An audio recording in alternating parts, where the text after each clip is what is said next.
Assalamu alaikum wa rahmatullahi wa barakatuh. Friends of Islam, this time the Islamic Notes is back before you to share Islamic information. Hope it inspires your activities today, and don't forget to click the subscribe button and activate the bell button notification so you don't miss the latest news from the Islamic Notes channel. In a magnificent and quiet church, dozens of members of the congregation sat neatly on long benches, waiting quietly for the start of their weekly service. The soft voices and whispers of the congregation greeting each other could be heard softly among the silence of the walls. The church was decorated with classical ornaments, colorful stained glass depicting various sacred stories, and small burning candles illuminating the room with warm light and shade.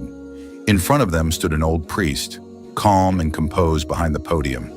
His wise figure was known to all the congregation as a person full of love and excellent at giving advice.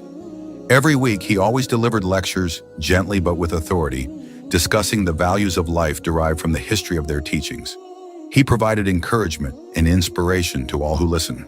The priest was a figure respected not only for his wisdom, but also for his sincerity in guiding the congregation to be closer to their beliefs. That day, the atmosphere in the church felt more solemn than usual, as if something was about to happen. Some of the congregation sat with their eyes fixed on the front, while others held their holy books tightly. They had come seeking calm answers and perhaps a small miracle to strengthen their faith. No one expected that their meeting that day would become an unexpected story that would move them and change their faith forever.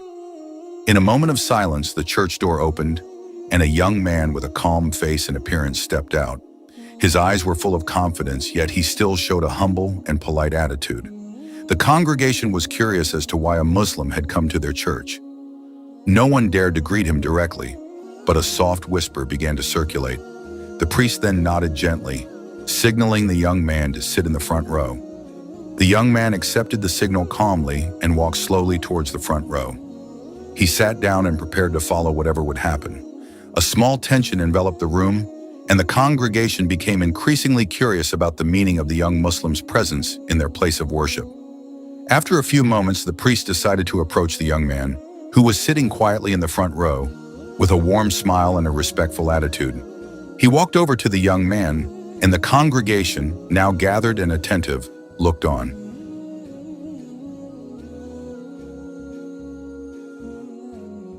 "Welcome, young man," the priest began. "What brings you here today?"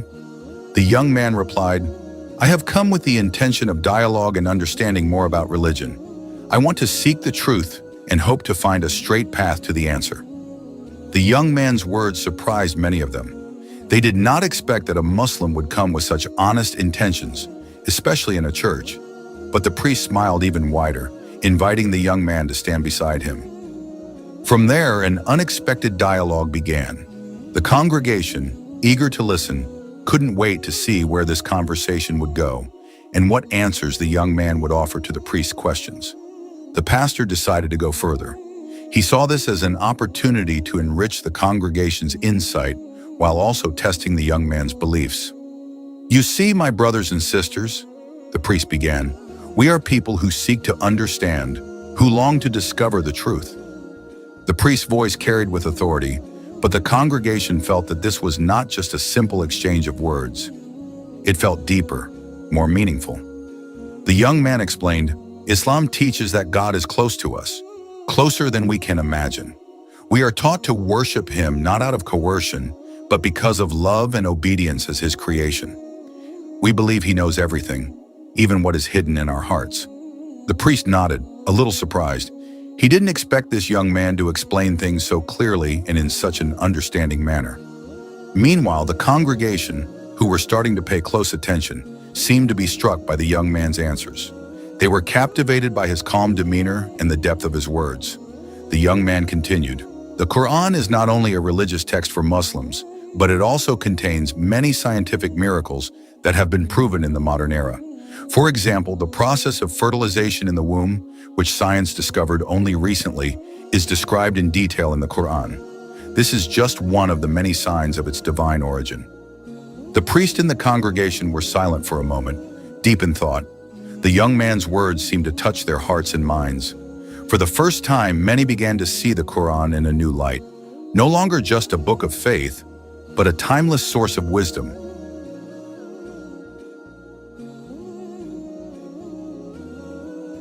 Then the priest asked, "What does Islam teach about life after death?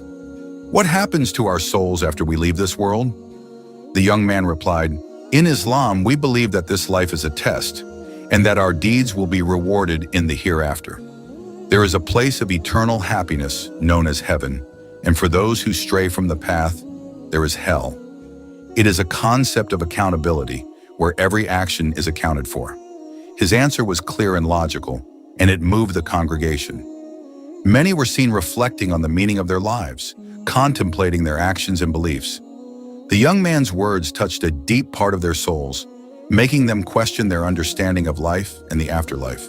Some whispered among themselves, discussing the depth of the young man's explanation. Then, in a moment of silence, the young Muslim asked the priest, "If I may ask, what is the key, according to your beliefs, to obtain eternal grace and happiness in the end?" The question hung in the air, and the priest struggled to formulate an answer. The congregation, watching intently, felt the tension rising. They too were waiting to hear how the priest would respond. Finally, the priest said, "The key to eternal life, according to our faith, is faith in Jesus Christ and following his teachings." But the young man, respectful and calm, nodded thoughtfully. "I see," he said, "but in Islam, we believe that the key to eternal grace lies in the testimony of faith, the Shahada, that there is no God but Allah, and Muhammad is his final messenger." At that moment, the entire congregation was silent. They stared at each other in stunned realization. Something profound had just happened. One by one, some of them began to feel the stirrings of truth in their hearts. Tears flowed as members of the congregation were moved by the deep realization of the truth before them. Some, overwhelmed by emotion, began to embrace the young Muslim man. One by one, they stood, reciting the Shahada, entering Islam with full hearts. The priest, once an examiner, stood alongside them, witnessing a great transformation.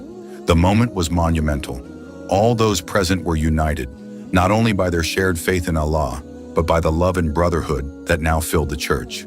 The church, once a place of silent worship, now echoed with the sound of joy and celebration. This was a new beginning, a new spiritual journey for the entire congregation, who had now become part of the Muslim community.